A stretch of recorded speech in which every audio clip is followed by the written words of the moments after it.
શ્રીમદ જયસિંહ બાપા cassette number 389 ઉંદરા તારીખ 31/1/1982। તમારો આત્મા ચેતન છે એ મહેમાન છે પાછા હું તમને ટોચનો બાંધેલો નથી તમે એ ન માનતા કે તમે બાંધેલા છો તમે બિલકુલ છૂટા છો જેમ આ હું બેઠો છું છૂટો છું આ હું બેઠો ફક્ત સંકલ્પમાં બંધાણો છું તમારી કંકુતરીમાં 3 દંડનો સંકલ્પમાં બંધાયેલો છું એટલો બંધાયેલો છું બાકી કોઈ દોરીએ બાંધેલો નથી એ પૂર્વજન્મના કર્મના સંકલ્પમાં બંધાયેલા તમે છો બાકી આત્માઓ છો છૂટા છૂટા છૂટા છૂટા નરમ ખરમ તો હંપ રાખો માતાઓ પતિમાં પરમેશ્વર ભાવ રાખો જુઓ પતિને રંજન કરતા રાખો ઘરનો ખુશ રાખતા શીખો અને વાવણી કરતા શીખો કમાનારા કમાય અને તમે વાવણી કરો તો આ કર્મની ઝાડ તોડી ભગવાનના લોકમાં જતા રહો થોડી થાપો વાઘનો બાપુ નાઈ નાખતા આવડે અને પુરુષોએ માતાઓને ખોટી રીતે દુભેમો અને માતાઓને પુરુષને ખોટી રીતે ન દુભો હંપ રાખો જેવું હોય એવું ખરું જો જન્મ્યા અને જેવા સંજોગોમાં છીએ એવામાં જીવતા શીખો જે પૂર્વ પુણ્ય યોગ્ય મળ્યું થોડું તો થોડું ને વધારે કરી હોય તો હારી વાવણી કરો હંપ રાખીને બીજા જીવન ઠારો અને અંતરમાં ઠરો તમે અંતરમાં શાંતિ પામો જો મિલકતીનું નામ કહેવાય કે જે મિલકતી તમને અંતરમાં શાંતિ પ્રાપ્ત થાય મોય ભગવાન હું છે અને આ બધામાં ભગવાન ગણો એ કમાઈ કહેવાય એનું નામ મિલકત કહેવાય એનું નામ ધન કહેવાય નકર પાપ ભેગું કરેલું હોય તો તમે બળ્યો ને બીજાને બાળ્યો ધના ને ભીમાના ને કે ફાયદા ને મેં બળા શું થાય તો એ બળે ને બીજાને બાળે હું ભીમાના આડું આડું હેડવાનું ઓમ હોય ને ઓમ આડું આડું હેડે એને શું કરાય ભાઈ પેલા આખલા પર હશે દિવાળી મહિના આખલા છે ને કરે છે ઉકાળા ગોડ ઉકાળા દિવાળી મહિનો આવે એટલે ને જેઠ મહિના ગાય ના ગણ્યા જેઠ મહિનો આવે કે એ તાજ કોલ લીધો હોય અલાય ને હેડાય અને દિવાળી મહિનો આવે ને સોમાહુ સર્યા કે તે પછી આમ આમ આમ ઉકાળામાં હેગું ગાલીને ઉપર ઉસારીને આમ જુઓ તમારા આમ આમ રસ્તામાં હેડતા આમ આડું હેડે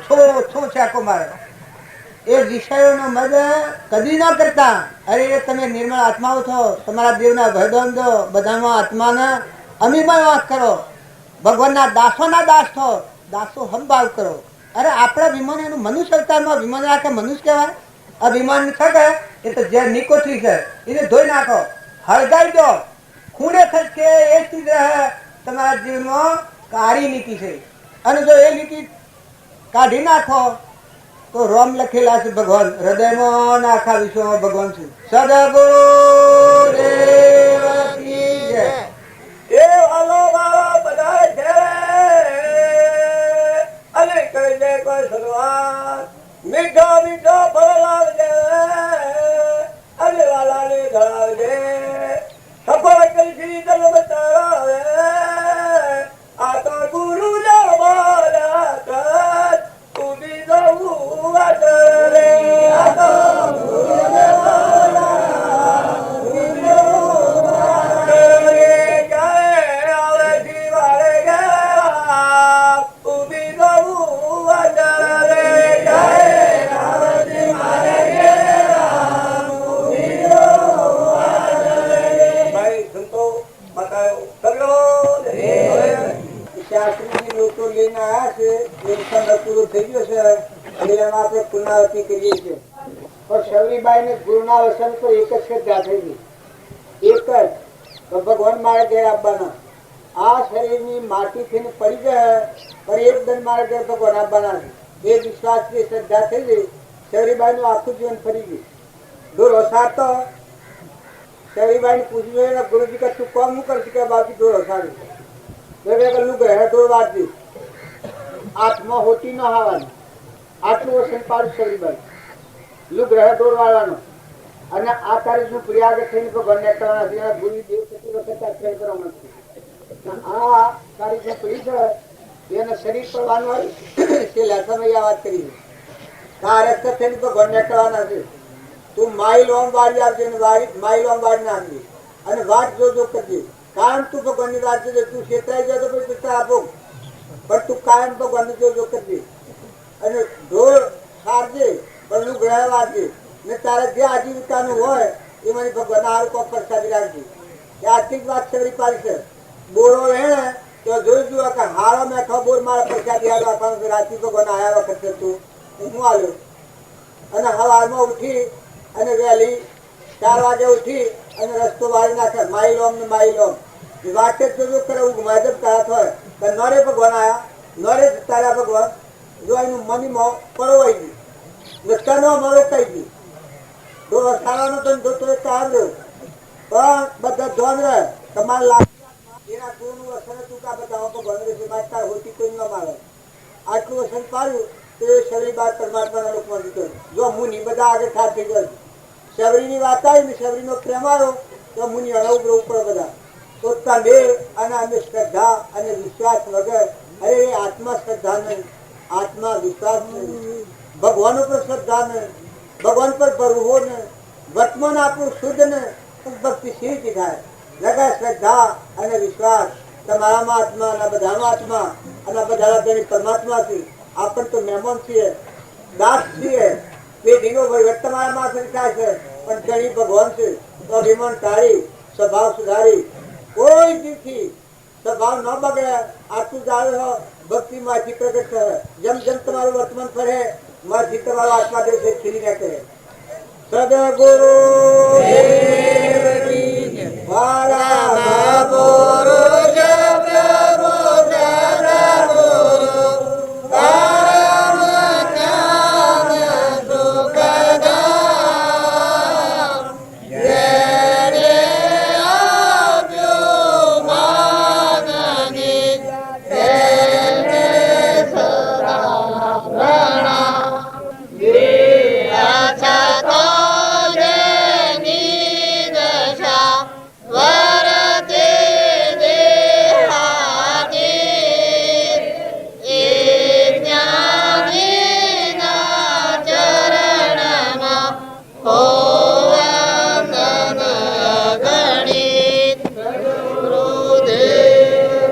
भगवान जो माथे रखा तो कादव कचरा जल गया मसीहा हो गया साफ आ रोग नाबूद थे जेम देश आई बरो तमने गुरुना वसन पर श्रद्धा नहीं बाबूजीना वसन पर श्रद्धा नहीं तो बी निर्मल कर दीजो हजारों आपत्तियों ने हजारों डूंगरों ने हजारों पाताळ फोड़ी नाखी भगवान लोग पूजवान काका महापुरुषना वसन नहीं पर ये श्रद्धा ने ये विश्वास चूकी है એટલે ગમે તે બધું ગુથમ પડી ગઈ આ સૂર્ય છે અને રાજમાન દાદી કોશિશ છે આ તો પેલો અજ્ઞાનમાં ગણ ગણ કરીએ કે એટલે વધી જાય ગણ ગણ ગણ ગણ ગણ પાછું એનું ચિતવન થઈ જાય એવું એ પાછું વધી જાય મનના અસરી થઈ જાય નકર આ તો લીયા દિયા ને ભૂલી ગયા રોગ ધોઈ નાખ્યો મેલ ધોઈ નાખ્યો નાઈ નાખ્યા અને હેડ્યા આ છે વર્તમાન ક્રમ તો નાઈ નાખવાનું જે છે બધું આ શરીરમાં કોઈ ખાલી ખોટું વિમાન કરીને બેહી રહે ને એ તો ત્યાગ નથી વર્તમાન ક્રમનું સુકવણું સૂકવી નાખે અને નિર્મળ રહીને આત્મામાં રમે તો એ પરમાત્માના લોકમાં હેજી જાય આરોપ કરો છો બારજી કયો છો ના બીજું કયો છો એ મને ઉલટી શ્રમ લાગે છે ને જુઓ ને આ ભૂમિકાનો આ ભૂદેવોની પૂજા કરવાની હોય સેવા અમારે કરવાની હોય તો ભૂદેવોને ઘેરાઈને અમારા પાખરા ભૂદેવો છે ત્યારે એ પરમાત્માની કૃપાનું ફળ છે ભૂદેવોના ભાવ એટલા ઊંચા છે તમે ખરેખર માનજો અભિમાનના ઊંટો છડ્યા એ તો ભક્તિ નથી પણ જે અભિમાન રહી નિર્મળ આત્માઓ છે સત્પાત્ર આત્માઓ છે પછી ગમે તે જ્ઞાતિમાં જન્મેલા હોય પણ એ આત્માઓ પરમાત્માના લોકમાં જોય તમને આજે આ ભાવ ક્યાં છે એ ભાવ ન ઉકેલ્યો વળી આ કરવા છે તો આ કબૂતર ખોરાના ભાવ ક્યાં છે આ કોણ કરે છે કેનું છે આમ જોવા જે સપનું છે કોટી વર્ષનું સ્વપ્ન પણ જાગ્રત થતો સમય તેમ વિભાવ અનાદિનો જ્ઞાન થતો દૂર થાય આ સપનું છે સતો ભાવ શુદ્ધ કરી સત્કર્મ કરી અને આ આવરણ કિંમત છે એ તોરી ને આત્મા પરમાત્માના લોકમાં જઈએ છે એ શાસ્ત્રોનું પ્રમાણ છે મહાપુરુષોની પ્રવૃત્તિ છે રામચંદ્ર ભગવાનને વશિષ્ઠ ભગવાને કહ્યું છે કે હે રામચંદ્રજી તમે શુદ્ધ બુદ્ધ આત્મા છો એક પેલો ઊંચો હાથ કરીને કહો કે હું શુદ્ધ આત્મા છું આત્મા ચેતન આત્મા નિર્વિકલ્પ આત્મા નિર્દોષ આત્મા પરમાત્મા સ્વરૂપ મત પડેલું છે એવા આત્માઓ છે આપણા આટલો ભાવ કરો તો નિર્દોષ ભૂમિકા છે સદગુરુ દેવજી જય આ બાલજી જે વાત કરે છે વ્યસનના માટે આજે દારૂ પીધો હોય અને સ્વામીને શરીર પડે તો એ આત્મા નરકી જાય આજે દારૂ પીધો હોય 100 મહિને એનો દેહ પડે તો એ આત્મા નરકી જાય. એટલું મહાન ડાયરેક્ટ નરકી જવાનો મારે જે દારૂ ટેસ્ટ કર્યા વગર સીધા ડાયરેક્ટ છેલ્લામાં છેલ્લું પાછું એના જેવું ધમ એક નહીં. હા મોરારજી બાવજી વાત કરી એટલે મને યાદ આવી. અરે મનખાદેવ ના અવતારમાં આપણો દેવ અવતાર છે, છેલ્લા અવતાર પર આવ્યા છીએ અને તમે એક બીડી જેવી વાત આડા પહાડ જઈને બીડીઓ પીઓ છો, પણ તમે એમ જાણો તો એને ખબર ન પડે, પણ ન પીતું હોય વધારે ગંધાય. બહાવ પગે લાગવા પણ તો આવવાનો આ ગંધાય. હવે નિશંક કરું અને જો તમે એવું રાખો તો આ ભક્તિ જોઈ રીતે નથી થતી. ભક્તિ કરવામાં યોગ અને લાયક અને સતપાત્ર આત્મા હોય. જેમ પાણી ભરવું હોય તો કાસા વાહનમાં પાણી ભરો તો વાહન મગરી મોથે પડે અને પાણી ન રહે, અને એ જ વાહન પાકું થયું હોય અને પાણી ભરો તો તમારે જે વખત એ વખત કોમમાં આવે. તારા આપણી યોગ્યતા અને લાયકાત અને પાત્રતા ન હોય તો આત્મા પોત ન ઠરે. મનનું પાત્ર શુદ્ધ જોઈએ, મનના ભાવ શુદ્ધ જોઈએ. ઈર્ષાળુ જીવ હોય, કપટી જીવ હોય, વેરભાવ વાળો જીવ હોય, વેર ને વાસના કર્યા કરતો હોય, ખોટી આસક્તિ રાખતો હોય, અભિમાન રાખતો હોય તો એ પરમાત્મા પામવાનું પાત્ર નથી. એ પાત્ર શાનું થાય કે મારામાં આત્માના બધામાં આત્મા બધા પરમાત્માના અંશો છે, બધું પરમાત્માનું છે. આવો સંપૂર્ણ ભાવ હોય, બ્રહ્મ ભાવના વાળો જીવ હોય એ સત્પાત્ર આત્મા કહેવાય. તો ખોટા રાગ અને ખોટી આસક્તિ, ખોટી મમતા અને ખોટો લોભ દૂર કરી અને બધા નિર્મળ થો, નિર્વેર થો. તમે એક કરો આત્મામાં આવો. મજા શાનો માણો? માતાઓ કે પુરુષો જેને ભાન નથી એનો તો આ વિષય નથી. બાળકના હાથમાં તમે 100 રૂપિયાની નોટ આવો તો સુલામાં નાખી દે. 50,000ની તમે રોકડ હોય પણ એને જો તમે હાકરા લો તો તમને આલ દે. એ ભાન વગરના, ઓળખ પરખ વગરના, સદપાત્રતા ના હોય એ જીવના આત્માનું જ્ઞાન થાય ને. આત્માનું જ્ઞાન કેને થાય કે જે આત્મા સત સંસ્કાર વાળો હોય, શુદ્ધ ભાવ વાળો હોય, નિર્વેર વર્તી વાળો હોય, પ્રાણી માત્રમાં નિર્વેર વર્તી અને આ બધું જોઈ અને વિચારવાન જીવ હોય. આ સારે લખવીને વિચારે મુક્તિ કા કેનું છે, આવનો ધણી કોણ છે, કેટલા આયા, શો જા ઓય કેનો પત્તો, ઓય નું ધણી કોણ. તમે ઓન મારું કરો છો પણ આપણા જેવા તો કેટલા જન્મ્યા ને કેટલા જા, સો પત્તો નથી. આપણો ન જન્મ્યા આવો તો આ દુનિયામાં કોણ રોતી હે? આપણે ન જન્મ્યા આવો કદી તો આ દુનિયામાં કોણ રોતી? આપણા મનને માનીએ છે કે આપણે નવી દુનિયા ઉજળ થઈ જાય. દુનિયા સહી જેવી છે ના આદિ અનાદિની છે, આજકાલની નથી. આ ડુંગરા છે તો હરખીદર પ્રીતિ આ જમીનમાંના હોળ નીકળેલા છે તાર નિયા દુનિયા છે. પણ આ જીવ આ ભવ ચક્કરમાં ફર્યા કરે છે. જો આ મહિલા દેવને સમજે તો કોણ ફરે? ભગવાનના લોકમાં જતા રહો. काया हमारी गुरली आत्म है असवार, गुरु ने ज्ञान बताया रे मेरे मन असर जाया. काया हमारी गोदड़ी रात, गुरु ने ज्ञान बताया रे मेरे मन असर जाया. આ તો તમારું સાધન છે. મોક્ષ પામવા માટે મનુષ્ય અવતાર એક સાધન છે. આ સાધન વિષયભોગ માટે નથી. આ સાધન છે એ વિષયભોગ થી શાંત થવા માટે. સંયમી રહો. આહાર, વિહાર, સંગ, બેઠક, વાતાવરણ જો તમે સંયમમાં ના રાખો, ખાવાનો પીવાનો તમે ઓટોમાં જોઈ અને ફળ ઓટોમાં હંગર વગરના જીવ હોય, જીવનો હેઠું સાપી ગયેલી હોય એ રકાબીમાં તમે સાપ્યો તમારી બુદ્ધિ ભ્રષ્ટ થઈ જાય. આ સંસ્કાર નો ટકે. આ સંસ્કાર શાંત ટકે એ જીવ પરેજી પાડે કે કોઈનો એવો ખરાબ એવો સંગ હોય એમાં ન બેહે, ખોટા જગ્યાએ આહાર ન લે, ખોટા એવું પાણી ન પીએ, દારૂનો વ્યસન કે બીજા ત્રીજા એવા ગંદવાળ વાળા જીવો હોય એનાથી વિવેકથી વર્તે તો એ આત્મા પરમાત્મા પોમન પાત્ર થાય, એનામાં લાયકાત આવે, મોટા સદગુણ પ્રગટે. ભીષ્મ પિતામહ જેવા હતા એ સંગ દોસ્તી આત્માના સ્વરૂપનું ભાન ભૂલી ગયા છે. દુર્યોધન ને અને ધર્મરાજા જુવા ભય છે, કાકા પિત્ર. પણ ધર્મરાજા એ કહ્યું, એક તો વાત કરતા હતા ધર્મરાજા કે કોઈ સંતાનનું એઠું ખાય તો એની બુદ્ધિ ભ્રષ્ટ થઈ જાય. પછી દુર્યોધન પૂછે છે કે ક્રમ સંદાર કોણ? પછી ધર્મરાજા કી એ ક્રમ સંદાર તું છે. જો ચક્રવર્તી રાજા હતો, છત્રપતિ મોટો ભાઈ હતો, પણ એવું આશ્રમ નિષેધ હતું કે હું ક્રમ સંદાર, હા તું ક્રમ સંદાર. તારું એઠું જો કોઈને ખાવામાં આવે તો એની બુદ્ધિ ભ્રષ્ટ થઈ જાય. જ્ઞાન હોય તો જ્ઞાન પર આવરણ આવી જાય. એ આ દુર્યોધન ને મેં વાત કરેલી હતી, પણ એનું પરમાણ એક માગ્યું છે. ભીષ્મ પિતામહ હતા એ જો વસન વાળે તો પાંડવો વગરની પૃથ્વી થાય. એને પૂછ્યું કે પાંડવોને ધર્મરાજાને પૂછ્યું કે તમારું મોત છે ને થાય? તો કીધું મારું મોત તો થાય જ નહીં. પણ કે કોઈ ઉપાય તો હકે? દુર્યોધન પૂછ્યું છે ધર્મરાજાને. કારણ કે એક ઉપાય છે કે ભીષ્મ પિતામહ છે એ જો વસન વાળે તો ન પણ પૃથ્વી કરવાનું વસન વાળે તો કદી એ બનવા સંભવ છે. પછી દુર્યોધન કહે કે એ તો શ્રી કી બને. ભીષ્મ પિતામહ તો એવું વાક્ય બોલી ને, એ તો જ્ઞાની ક્યાં હતા? તો કે ધર્મરાજાને પૂછ્યું કે એ શ્રી રીતે એવું વસન વાળે?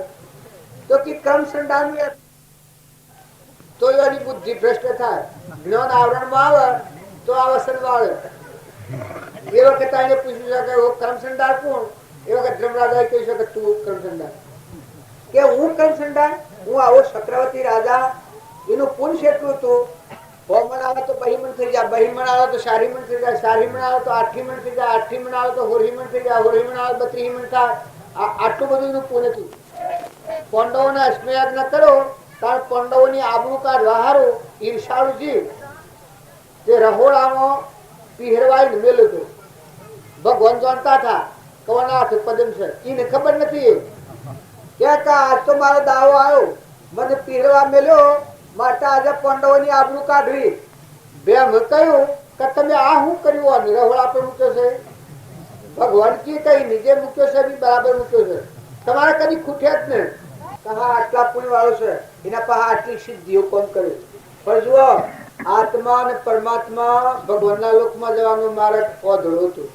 અંધુરાજાનો પુત્ર દુર્યોધન કહેવાય. દુર્યોધન કેનો પુત્ર? અંધુરાજાનો પુત્ર. તો જ્ઞાન અંધ હોય એ પશુ બુદ્ધિ હોય. પુણ્યના યોગો તો ઘણા વાર થતા હોય, સિદ્ધિઓ ઘણી પ્રગટ હોય, એ ભગવાનનો માર્ગ નથી. ભગવાનનો માર્ગ તો ધર્મરાજામાં હતો. ધર્મરાજાને અને દુર્યોધનને કૃષ્ણ ભગવાને કહ્યું કે તમે બે આજે શહેરમાં ફરી આવો. પેલોને કહ્યું કે તમે જોયા હો કે ધર્માત્માઓ કેટલા છે ને પાપ આત્માઓ કેટલા છે. ધર્મરાજાને કહ્યું. ધર્મરાજા બધા ફરીને આવ્યા. બધા ધર્માત્માઓ છે, કોઈ પાપાત્મા નથી. જો અહંકાર મટી જાય ના આત્મદશા પ્રગટી છે, જો તો બધા ભગવાન દેખાય. બધા આત્માઓ સિદ્ધ સમાત્માઓ દેખાય ધર્મરાજા. પછી પેલા મોકલ્યો કે તમે છત્રપતિ રાજા તમે છો, તમે જોઈ આવો. આ સૃષ્ટિમાં ધર્માત્માઓ કેટલા છે, પાપાત્માઓ કેટલા? દુર્યોધન જો બધા ફરીને આવ્યો કે એક જ ધર્માત્મા નથી, બધા પાપીઓ છે, પાપાત્માઓ છે. એક જ દંડ, એક જ વખત ના આ બે જોવું છે તો આ બે જોયામાં હાસુ કેમ હતા? આ તમે તમારી વાક્ય વિચારો. જો તમે આત્મામાં હો તો આ વિશ્વ પરમાત્મામાં જણાવે. તમારો આત્મા એવું અલૌકિક ભૂમિકાનું પદ છે, એવું નિર્મળ પદ છે. જો પાપ ની જગ્યા જ નથી, જો અહંતા મમતા સદ સૃષ્ટિ સંસાર જ નથી, એકલો અલૌકિક ભૂમિકા છે. તમે આત્મામાં રમો તો અમારા રામજી બાપાનું વાક્ય છે કે આત્મામાં રમ એ તીર્થ ગંગામાં નાય અને પાપનો નાશ થઈ જાય. એ આત્મામાં રમ એના પાપની ભૂમિકા જ નથી. આપણે બધા આ રમીએ છીએ મનની ભૂમિકામાં રમીએ છીએ. આત્માની ભૂમિકામાં નથી આવ્યા. જો તમે આત્મામાં આવો તો અલૌકિક ભૂમિકા છે. તમે બધા આત્માઓ છો. તમારું આ જીવન બે ઘડીનું છે. તમે ન માનતા કે આપણો નામ રહીએ, આ તો ટપ દઈને બંધ થઈ જાય છે. તેમ ઉઠી જવું પડે. આપડા ગમે એટલા જબડાવીએ, બળવાળા આવીએ, બુદ્ધિવાળા આવીએ, પણ તો પૂર્વકર્મ યોગ વર્તાતો હોય એટલે બધું હોય. અને યોગ પૂરો થાય તો ડબ દઈને જો તો નાકમાં હેડું તોડી નાખ્યું. કોઈ લેવા કે દેવા આ દુનિયામાં મા બાપ ઘર કુટુંબ પરિવાર એ બધું છે એ પ્રારબ્ધના યોગો, પણ કાયમ રહેવાના નથી. એના પર આપણે મહેમાન છીએ. ત્યારે એ જે આ છે બધા મહેમાન છે. પુત્ર પરિવાર માતા પિતા કોઈ હોય બધામાં હક રાખો, શુદ્ધ ભાવ રાખો, કપટ બુદ્ધિ કાઢી નાખો, ઈર્ષા કાઢી નાખો, નમ્રતા લઈ લો. એ ન નમ્ર તો તમે નમી દો. શાસ્ત્રોનું તો એવું પ્રમાણ છે કે નાનો ભાઈ હોય અને મોટો ભાઈ એનાથી જેટલા મોટા હોય વડીલો પ્રત્યે દરેકના પર વિનય રાખો. ઘેરા કોઈ કાકા બાબા કાકા વડીલા બાપા હોય એની સેવા કરવી એ નાનું ધન છે. અને મોટોના સત્ય સંસ્કારો બાળકોને આલો. કુસંસ્કાર ન પડે, સંગત ન બગડે, વિવેકથી જીવન રહે, સારી સંગતમાં જાય, સારી વાત હોભળે. જો નાટક સિનેમા જોવા જાય એની બુદ્ધિ ભ્રષ્ટ થઈ જાય. તમને એમ લાગે કે આ તમે તો સોય લગે મને અઘરું પડે, પણ ખરેખર આ જીવની જો પાયમાલી થઈ હોય બાળાઓ દીકરીઓ અરે એટલું વિષયનું વિષથી અને બેભાન મોહાધીન થયેલા જીવોના ચરિત્રો તમે જુઓ. તમે મહાપુરુષોના ચરિત્રો શું કામ કરે? મહાપુરુષોના ચરિત્રો મીરાબાઈ નું જુઓ, તારામતી નું જુઓ, સગાવતી નું જુઓ, સગાસા નું જુઓ, મયુરધ્વજ નું જુઓ, આ મદાલસા માતા નું જુઓ, રાજુલ નું જુઓ, બુદ્ધ ભગવાન નું જુઓ, રાજા અમરીશ નું જુઓ, રાજા અમરીશ નું